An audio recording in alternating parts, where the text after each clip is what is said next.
पिछले हिस्से में हमने देखा कि उस्मान गाजी ने बारजा सानी या इंसाई में सल्तनत उस्मानिया की बुनियाद रखी और अपने आदिल, जहाद और देनदारी से एक इस्लामी रियासत की दाग बेल डाली। अब आइए देखते हैं कि उनके बाद खिलाफत की बाग दौड़ किसके हाथ आई और सल्तनत ने मजीद कैसे तरक्की की। आवर खान गाजी की हुक्मरानी उस्मान गाजी के बाद उनके बेटे और खान गाजी ओरहान गाजी ने सल्तनत की क़यादत संभाली। वो एक ज़ेरक, मदबर और बहादुर हुक्मरान था। इसके दौर में सल्तनत को एक मजबूत सियासी और अस्करी ढांचा मिला। पहली बाकायदा फौज एनीचरी। आवर खान गाजी ने इस्लामी तारीख की एक मुनफरद फौज येनीचरी जैनिसरीज कायम की, जो नज़म व ज़ब्त, जदीद तरबियत और मुकम्मल वफादारी की अलामत बनी। इससे सल्तनत की अस्करी ताकत कई गुना बढ़ गई। दाराल हुकूमत की तब्दीली आवर खान गाजी ने बुरसा शहर को फतह करके उसे सल्तनत का पहला बाकायदा दाराल हुकूमत बनाया। यहाँ बड़ी मसाजिद, मदारिस, खानकाहें और इस्लामी उदारे कायम किए गए। बुरसा को इस्लामी तहजीब का गहवारा कहा जाने लगा। सके और अदालती निज़ाम आवर खान गाजी ने पहली बार सल्तनती उस्मानिया का सकह जारी किया और बाकायदा अदालती निज़ाम मुतारफ करवाया।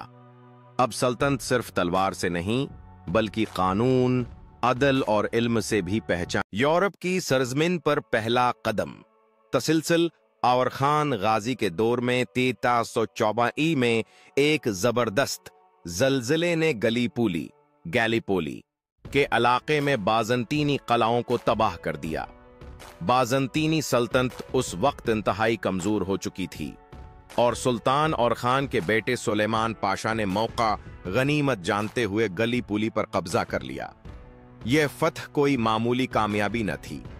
यह सल्तनती उस्मानिया की पहली यूरोपी फतह थी जिसने मुस्तकबल की अजीम फतुहात का दरवाजा खोल दिया। बल्कान की तरफ पेश कदमेगलीपोली के बाद उस्मानी लश्कर ने बल्गारिया, मकदूनिया और सर्बिया की तरफ पेश कदमी शुरू कर दी। यूरोपी ईसाई रियासतें खौफजदा हो गईं क्योंकि एक नया इस्लामी लश्कर अब उनकी दहलीज पर था, जो सिर्फ तलवार के जोर पर नहीं बल्कि अदल, रवादारी और औली हुक्मरानी के असूलों के साथ आ रहा था। यूरोप में इस्लाम का पैगाम आसमानी फौज जहां जाती वहां सिर्फ कलाए नहीं गढ़ते थे बल्कि मसाजिद, मुदारिस और खानकाहें भी कायम होते। यूरोप के कई इलाकों में लोगों ने अज खुद इस्लाम कबूल किया क्योंकि उन्हें उस्मानी हुक्मरानों के अदल, अखलाक और इंसाफ ने मुतासिर किया। यहीं से एक नई तारीख का आगाज हुआ। उस्मानी सल्तनत अब एशिया से निकलकर यूरोप में कदम जमा चुकी थी और खान गाजी ने न सिर्फ सरजमीने फतह के बल्कि दिल भी जीते।